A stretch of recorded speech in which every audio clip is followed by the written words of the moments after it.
대한민국은 매년 교통선진국 수준의 교통문화를 정착시키기 위해 각 지역의 교통문화를 평가하고 있습니다. 그렇다면 우리 동네 교통문화에는 어떤 문제점이 있을까요? 첫 번째 문제점은 안전띠 착용률이 좋지 않습니다. 안전띠는 가느다란 천에 불과하지만 교통사고가 나는 짧은 순간 사람의 생과 사를 가르는 도로 위 생명띠인데요. 단 1초의 선택, 안전띠 착용 유무가 얼마나 다른 결과를 가져올 수 있는지 영상을 통해 알아보겠습니다. 비 오는 고속도로입니다. 갑자기 옆에 달리던 트럭이 도로를 미끄러져 난간에 충돌하고 마는데요. 그러자 차 안에서 안전벨트를 매지 않은 운전자가 차문 밖으로 튕겨 나옵니다. 그리고 또다시 뒷차량에 치인 운전자, 정말 충격적인 사고 장면입니다. 한적한 시골길, 잘 달리던 블랙박스 차량 앞으로 갑자기 트럭 한 대가 튀어나와 두 차량이 강하게 충돌합니다. 그런데 트럭의 운전자, 안전벨트를 하지 않았는지 몸이 창밖으로 튕겨져 나오고 마는데요. 너무나 끔찍한 사고 영상이 아닐 수 없습니다. 다음 영상입니다. 흰색 차량이 갑자기 균형을 잃더니 강하게 회전을 합니다. 곧이어 차에 타고 있던 운전자가 도로로 튕겨져 나옵니다. 자동차가 전복되며 회전하자 반대편까지 날아간 운전자. 정말 충격적인 사고 장면인데요. 만약 안전띠를 착용했다면 어땠을까 하는 생각이 듭니다. 그렇다면 안전띠는 우리의 안전을 얼마나 지켜줄 수 있을까요? 실험을 통해 알아봤습니다. 버스가 6m 언덕 아래로 굴렀을 경우 버스 안에 타고 있는 승객의 안전띠 착용 유무에 따른 위험성을 알아보는 실험입니다. 안전띠를 착용하지 않은 인체 모형은 버스 안의 벽과 의자에 부딪혀 충격이 매우 컸습니다.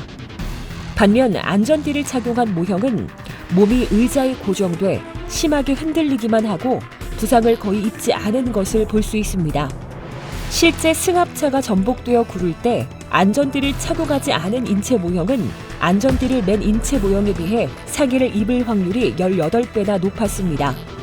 또 차량 밖으로 튕겨나갈 경우 사망할 가능성은 16.8%로 차 밖으로 튕겨져 나가지 않는 경우보다 24배나 증가하는 것으로 나타났습니다. 2018년 9월을 기점으로 모든 도로에서 운행하는 자동차의 탑승자는 좌석의 위치와 상관없이 안전띠를 의무적으로 착용해야 하는 전좌석 안전띠 착용이 실시되고 있는데요. 교통사고 발생 시 생명을 보호해줄 마지막 수단이 바로 안전띠입니다. 나를 지키는 가장 안전한 습관, 안전띠 착용 꼭 기억하시길 바랍니다.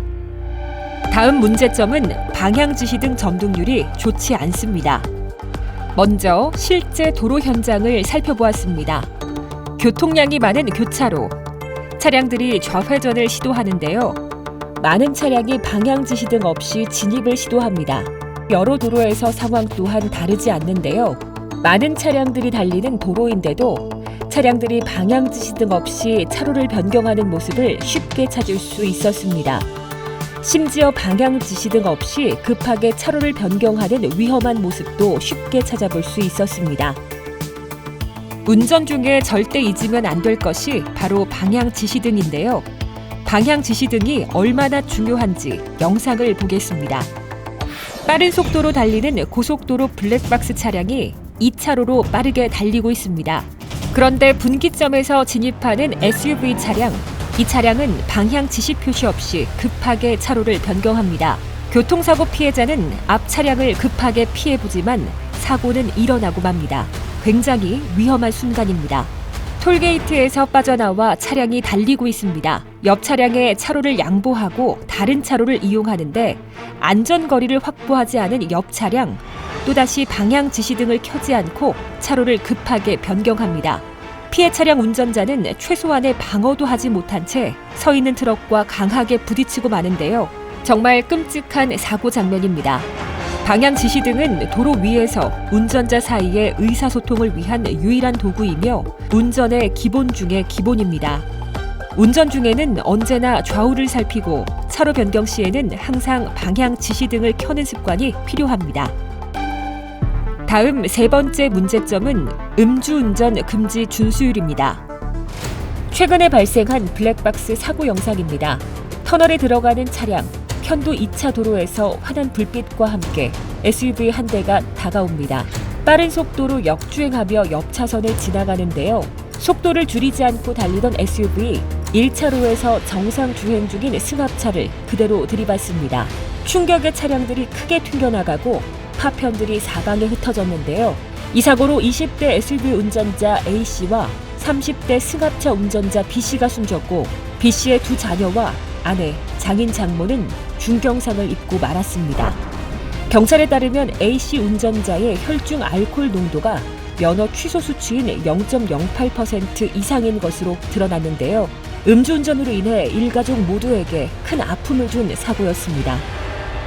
도로 위 살인행위라 할 수 있는 음주운전의 위험성은 몇 번을 강조해도 지나치지 않는데요. 2018년 9월 부산에서 만취한 상태로 차를 몰던 20대가 인도에 서 있던 윤창호 씨를 치어 사망하게 한 사건이 발생했는데요. 이후 음주운전에 대한 처벌을 강화한 윤창호법이 시행되면서 혈중 알코올 농도 단속 기준이 기존 0.1% 이상에서 0.08%면 면허 취소, 혈중 알코올 농도 0.03% 이상이면 현장에서 바로 면허 정지가 됩니다. 따라서 운전자들에게 소주 한 잔만 마시고 운전대를 잡아도 면허 정지에 해당한다는 점을 알리고 음주운전에 대한 단속을 강화할 필요가 있는 것으로 나타났습니다. 지금까지 우리 동네 교통 문화에서 개선이 필요한 부분을 살펴보았습니다. 우리 동네 안전은 모두의 책임입니다. 교통 법규를 지키는 작은 습관이 우리 가족과 이웃의 안전을 지킨다는 것 꼭 기억하고 행동하는 습관이 필요합니다.